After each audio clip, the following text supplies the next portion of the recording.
আসসালামু আলাইকুম। প্রাণপ্রিয় দেশবাসী, আমার প্রাণপ্রিয় প্রবাসী ভাইরা ও আমার ফেসবুকের সকল বন্ধুরা।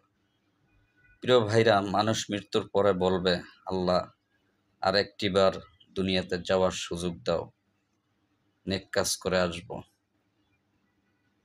জাহান্নামে যেতে চাই না। তখন আল্লাহ বলবে, তোমাকে অসংখ্যবার সময় দিয়ে দুনিয়ার বুকে প্রেরণ করেছিলাম, কিন্তু তুমি এই সময় কোনো কাজে লাগাও নাই। অসংখ্য আলেম ওলামা তোমাদের কাছে এ বার্তা পৌঁছিয়ে দিয়েছে যে নামাজ পড়ো, নামাজ পড়ো, সৎ পথে চলো, কিন্তু সেটা করো নাই। এক কান দিয়ে শুনছো, আর এক কান দিয়ে বের করে দেছো। অতএব আজকে তোমার জন্য জাহান্নাম।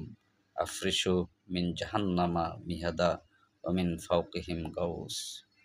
আল্লাহ তাআলা আমাদের সকলকে জাহান্নামের আগুন থেকে হেফাজত করুন। আমিন। আসসালামু আলাইকুম।